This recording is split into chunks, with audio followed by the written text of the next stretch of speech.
በአማራ ክልል ደጋዳሞትን ጨምሮ የተለያዩ አካባቢዎች በአገዛዝ ጦርና በፋኖ ኃይሎች መካከል የሚደረገው ውጊያ ዛሬ ተባብሶ መቀጠሉ ተሰምቷል። የአገዛዙ ጦር ከሰኔ 10 2018 ዓ.ም ጀምሮ በክልሉ ጎጃም፣ ጎንደር አደረኩት ያለውን ዘመቻ አስመልክቶ መግለጫ ወጥቷል። በሌላ በኩል የፋኖ ኃይሎች በአንድ ቀጠና ብቻ 420 የአገዛዝ ጦር አባላት እንደተቀላቀሏቸው ይፋ አድርገዋል። በዝርዝር የምትሰሙት ቀዳሚው መረጃችን ነው። የኤርትራ ሀገረ መንግስት ምስረታ ሂደት ራሱ ኢትዮጵያን ለማዳከም የተመሰረተ ነበር ሲሉ የቀድሞ የትግራይ ፕሬዝዳንት አቶ ጌታቸው ረዳ ተናገሩ። አቶ ጌታቸው ረዳ የጠቅላይ ሚኒስትር የምስራቅ አፍሪካ ጉዳዮች አማካሪ ሚኒስተር የኤርትራ የነጻነት እንቅስቃሴ በውጭ ኃይሎች የተዘጋጀ ነበር፣ ኢትዮጵያን ማዳከም ያለው ዓላማ ነውም ብለዋል። በሌላ በኩል ህወሓት እየፎከረ ይገኛል ያሉት የአገዛዙ ጀነራል አለምሰግድ ክፍሌ ህወሓት በአሁኑ ሰዓት ከውጭና ከውስጥ ኃይሎች ጋር ሆኖ ጦርነት ሊከፍትብን ተዘጋጅቷል ሲሉም ከሰዋል። በዝርዝር የምትሰሙት ይሆናል። ሰላም ጤና ይስጥልኝ ክቡራን አድማጮች፣ አብራችሁን ስትቆዩ እነዚህና ሌሎች መረጃዎችን ታደምጣላችሁ። ለቻናላችን አዲስ ከሆኑ ሰብስክራይብ በማድረግ እንዲሁም ቪዲዮንም ላይክ በማድረግ ይጀምሩ። በቀጥታ ወደ ዝርዝር መረጃው። በአማራ ክልል ደጋዳሞት ጭምር የተለያዩ አካባቢዎች በአገዛዝ ጦርና በፋኖ ኃይሎች መካከል የሚደረገው ውጊያ ዛሬም ተባብሶ የቀጠለ ሲሆን የአገዛዙ ጦር ከሰኔ 10 2018 ጀምሮ በክልሉ ጎጃምና ጎንደር አደረኩት ያለውን ዘመቻ በተመለከተ መረጃ ይፋ አድርጓል። በሌላ በኩል የፋኖ ኃይሎች በአንድ ቀጠና ብቻ 420 የአገዛዝ ጦር አባላት እንደተቀላቀሏቸው አስታውቀዋል። በክልሉ ጎጃም ቀጠና የተለያዩ አካባቢዎች በአገዛዝ ጦርና በፋኖ ኃይሎች መካከል የሚደረገው ውጊያ ተባብሶ የቀጠለ ሲሆን በደጋዳሞት በተከፈተው ውጊያ ዛሬም ለ7ኛ ተከታታይ ቀን ሰብአዊና ቁሳዊ ጉዳት እያደረሰ መቀጠሉን የፋኖ የመረጃ ምንጮች ለሚዲያችን ተናግረዋል። የአገዛዙ ጦር በርካታ ክፍለ ጦሮችን በተለያዩ አቅጣጫ ማሰለፉን ወደ ደጋዳሞት ውጊያ መክፈቱን መዘገባችን የሚታወስ ሲሆን በውጊያው የፋኖ ኃይሎች ከፍተኛ ወታደራዊ ኪሳራ አድርሰዋልም ተብሏል። በተለያዩ አቅጣጫዎች ወደ ደጋዳሞት የተከፈተው ውጊያ ዛሬ ሰኔ 18 2018 ዓ.ም 7ኛ ቀኑን ይዟል ያሉት የመረጃ ምንጮቻችን በተለይም ከአዴት በብራዳማ ቋሪት በኩል ወደ ደጋዳሞት፣ ከገነት አቦ በቋሪት በኩል ወደ ደጋዳሞት፣ ከድባጽዮን ወደ ደጋዳሞትና ከደንበጫ ወደ ደጋዳሞት በአገዛዙ ጦርና በፋኖ ኃይሎች መካከል ከባድ ውጊያ ቀጥሏል ሲሉም ተናግረዋል። በተያያዘም በማቻከል ወረዳ ለ3ኛ ቀን ውጊያ መቀጠሉን የአካባቢ የመረጃ ምንጮች ተናግረዋል። በጎጃም የተለያዩ አካባቢዎች የተከፈተው ውጊያም በባህር ዳር ዙሪያ የቀጠለ ሲሆን በትናንትናው ዕለት ሰኔ 17 2018 ዓ.ም ምሽት ላይ በመሸንቲና ባህር ዳር መካከል ይነሳ የተባለ አካባቢ የፋኖ ኃይሎች በከፈቱት ድንገተኛ ጥቃት የሚኒሻ አባላት መገደላቸውም ተሰምቷል። በተመሳሳይም በማዕከላዊ ጎንደር ዞን በለሳ ቀጠና ሰብአዊና ቁሳዊ ጉዳት የተመዘገበበት ውጊያ መደረጉን አፋብን አስታውቋል።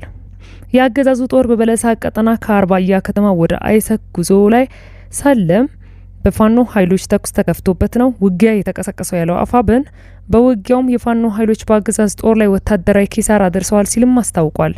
በተጨማሪም በአምባ ጊዮርጊስና ገደብዬ ቀጠና በትናንትናው ዕለት ከባድ ውጊያ መደረጉን የመረጃ ምንጮቻችን ተናግረዋል።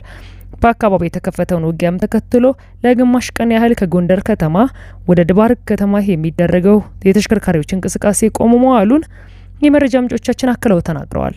በሌላ በኩል የአገዛዙ ጦር ከሰኔ 10 2018 ዓ.ም ጀምሮ በክልሉ ጎጃምና ጎንደር አደረኩት ያለውን ዘመቻ አስመልክቶ መግለጫ ወጥቷል።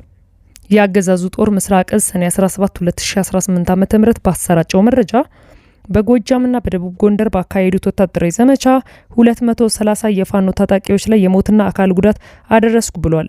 የብልጽግና አገዛዝ ከሰኔ 10 2018 እስከ ሐምሌ 10 2018 የአንድ ወር ዘመቻ መክፈቱን መዘገባችን የሚታወስ ነው።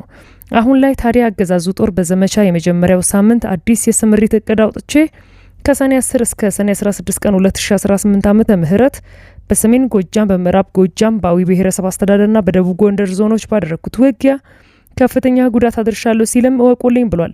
አገዛዙ የፋኖ የውስጥ አርበኞች በቁጥጥር ስር አውያለሁ ነው ያለው። የአገዛዙ ጦር በመግለጫው ይህን ቢልም የፋኖ ኃይሎች በበኩላቸው በአገዛዙ ጦር ላይ ከፍተኛ ወታደራዊ ጉዳት ማድረሳቸውን የመረጃ ምንጮቻችን አስታውቀዋል። በዚህም አገዛዙ የከፈተውን የሌሊትና የቀን ዘመቻ ከጅምሩ ከማክሸፍ ባለፈ ደጋዳሞት ጨምሮ በአንዳንድ ቦታዎች መልሶ ማጥቃት ውጊያ መክፈታቸውም ተናግሯል። ይህ በእንዲህ እንዳለ የፋኖ ኃይሎች በአንድ ቀጠና ብቻ 420 የአገዛዝ ጦር አባላት እንደተቀላቀሏቸውም አስታውቀዋል። በአማራ ክልል ወሎ ቀጠና ከግንቦት 15 እስከ ሰኔ 15 2018 ዓ.ም በአንድ ወር ጊዜ ውስጥ 420 የአገዛዝ ጦር አባላት ከስምሪታቸው ወጥተው የፋኖ ኃይሎችን ተቀላቅለዋል ሲልም አፋብን ሚኒሊክ ይፋ አድርጓል። የጦር አባላቱ የፋኖ ኃይሎችን ሲቀላቀሉ በርካታ ትጥቅን ይዘው መሆኑን ነው አፋብን አክሎ ያስታወቀው። ይህ በእንዲህ እንዳለ የኤርትራ ሀገረ መንግስት ምስረታ ራሱን ኢትዮጵያ በማዳከም ላይ የተመሰረተ ነበር አሉ አቶ ጌታቸው ረዳ።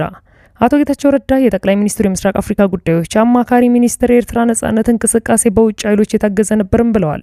ሌላኛው የአገዛዙ ጀነራል ደግሞ ህወሓት እየፎከረ ነው፣ በአሁኑ ሰዓት የውጭና የሀገር ውስጥ ጠላቶችን ይዞ ጦርነት ሊከፍትብን ተዘጋጅቷል ብለዋል። በዛው አንድ መድረክ ላይ የኤርትራ ሀገረ መንግስት ምስረታ ኢትዮጵያን በማዳከም እና በማፈስ ላይ የተመሰረተ ነው በማለት የተናገሩት የብልጽግናው ጠቅላይ ሚኒስትር የምስራቅ አፍሪካ ጉዳዮች አማካሪ ሚኒስተር ጌታቸው ረዳ በሁለቱ ሀገራት መካከል ያለው የጦርነት ድባብ ከፍ ብሎ በመጣበት ወቅት ላይ ነው።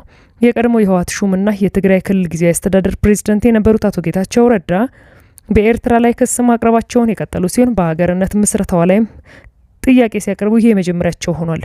ጌታቸው ረዳ የአገዛዙ መከላከያ ሰራዊት ዋር ኮሌጅ ያዘጋጀው ዓመታዊ ብሔራዊ ደህንነት ኮንፈረንስ ላይ ባደረጉት ንግግር የእርሳቸው ያቀረቡት ሀሳብ ጨምሮ የኤርትራ አመሰራረት ኢትዮጵያን ለማዳከም ያለማ ዓላማ በሚስጥር የሚይዝ ሳይሆን በአደባባይ የሚታወቅ ነው፣ ሊገለጽም ይገባል ማለታቸው የአገዛዙ ሚዲያዎች ዘግበዋል።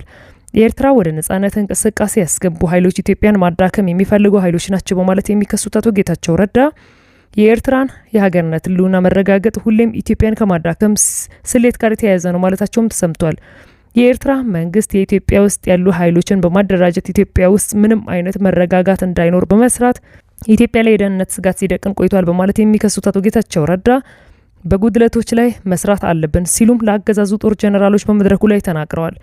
በሌላ በኩል በመድረኩ ላይ የተገኙት የአገዛዙ ጀነራል ህወሓትን ከሰዋል። ህወሓት እየፎከረ ነው በማለት ሳቻቸውን ያቀረቡት ጀነራል አለምሸት ደግፌ ጽንፈኛ ሚል ቃል ከየትም ብሔር ይምጣ ለሀገር ሉዓላዊነት ክብር አይሰጥም በማለት እርሳቸውና የአብይ አህመድ ቡድን ለሀገር ክብር እንደሌላቸው በተዘዋዋሪ ሲናገሩም ተሰምተዋል።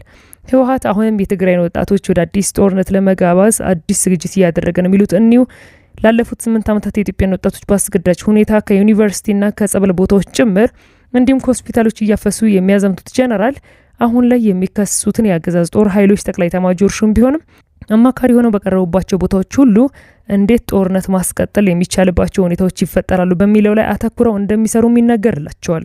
በተለይም ታዲያ አሁን ላይ በተለይም ሀገራችን ላይ በታዩ ጸጥታ ችግሮች ዋነኛ ምክንያት ጽንፈኝነት ነው የሚሉት አለምሸት ደግፌ ጽንፈኝነት የሀገሪቱ ችግር መሆኑን ሳይሆን የተገለጸው እርሳቸውና ጓዶቻቸው በሚንከባከቡት የኮሚሽን ምክክር በኩል በቀረቡ ነጥቦች ግን አንዱ እንኳን አልሆነም። ጀነራሉ የሀገሪቱን ችግር በምክር ይፈታል የሚለው የአገዛዙን 8 ነጥቦች ትናንት ምሽት ቢገለጽም የሀገሩ ዋና ችግር ጽንፈኝነት ነው ያሉት በብሔራዊ ቴሌቪዥን ዛሬ ነው። ጀነራሉ አለምሸት ደግፌ ጽንፈኛ ያሏቸው ኃይሎች ታዲያ ከውጭ ጠላቶች ጋር ጭምር በመጣመር የራሳቸውን ፍላጎት በህዝብ ላይ ለመጫንና የደም መፋሰስ ሂደት እንዲቀጥል እያደረጉ ነው በማለት የወነጀሉም ሲሆን ህወሓትን በስም ጠቅሰው አሁን ላይ ይህ ቡድን በወቅቱ በህዝብ ላይ ወታደራዊ ግዳጅ እየመለመለ ይገኛል። ከ5 ዓመት በፊት እንዳደረገው ሁሉ ዳግም እየፎከረ ነው።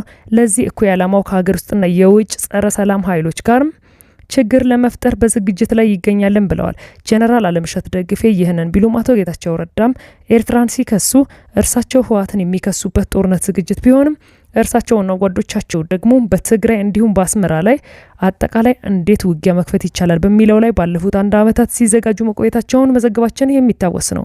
ክቡራን አድማጮች ለሰዓቱ ያጠናቀርኩላችሁ መረጃ ይህን ይመስል ነበር። በሌሎች መረጃ እስክንገናኝ መልካም ቆይታ